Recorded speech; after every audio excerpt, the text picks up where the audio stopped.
Pretty solid day. I mean, a lot of it was for younger players to get some more reps so that next week when they get their chance, they can put good things on tape. And I thought the starters on the starters was pretty solid today. Bruce, going to be heading up to Canton for Peyton's induction. Yes.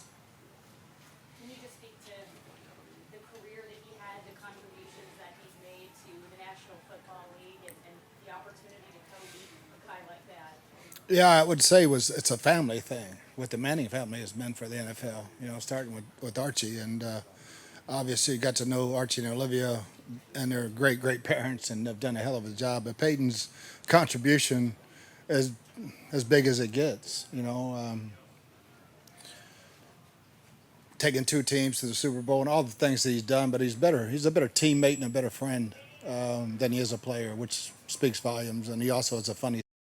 What does it say about the respect that Brady has for each other? Yeah, I don't think people got to know how close they got later in their careers. It wasn't as adversarial as everybody thought it was. And when you're two guys in a stature they're about the only guys you can talk to.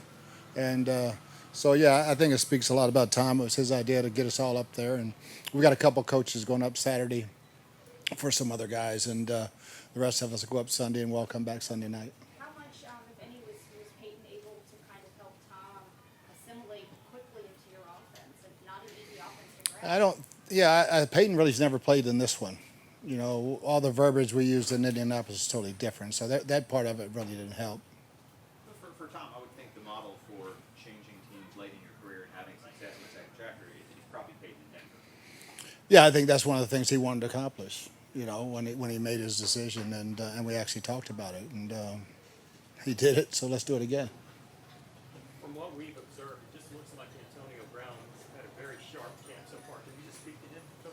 Yeah, AB's in great shape, and obviously the knee's fine. And having heard it all again, having been in and out of this system for a while and getting back in and getting all the practice time and the meeting time, he's still a great football player. Have you ever been around a player that gets as intense and fired up as he does in practice? Oh yeah, a bunch of them, a bunch of them. But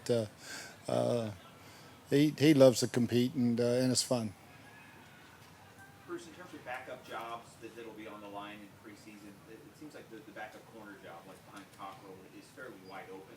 Is there anybody that's made the most of these first 2 weeks, whether it's Brooks or Hamilton or Kinley or any of those guys? All those guys I want to see in a game. They've kind of seen the same offense over and over, so they should be able to diagnose it a little bit better than they're diagnosing it. So I think for those guys, the fourth, fifth corner, fourth, fifth safeties, fourth, fifth linebackers, inside, outside, same thing offensively. There's a bunch of competition that I want to see in games. I've seen enough practice. I just want to see it in games now.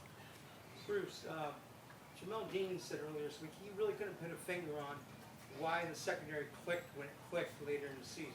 And I heard Belichick this week talk about he noticed his guys on his own team, the normal jump from rookie year to second year or second year to third year, that was delayed because new offseason. And he could tell that.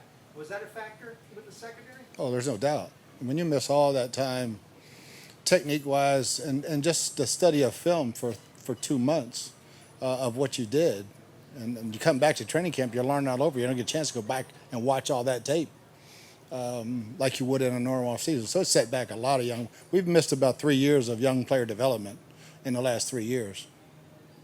Bruce, the situation with Robert Hainsey, is that something that'll keep him out for a long time, do you think? It's day to day right now, and hopefully it's sooner rather than later.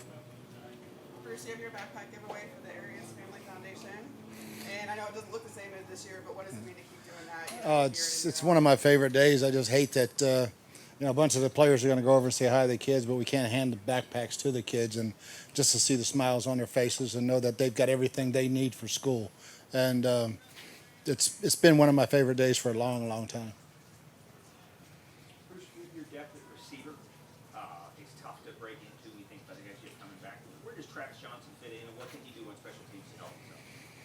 Yeah, I'll be a core player. because he's big, strong. He's got all the. He can be a wing. He can do a lot of things on special teams as a big body guy, like a fast tight end. So carve that niche out, and he's catching the ball.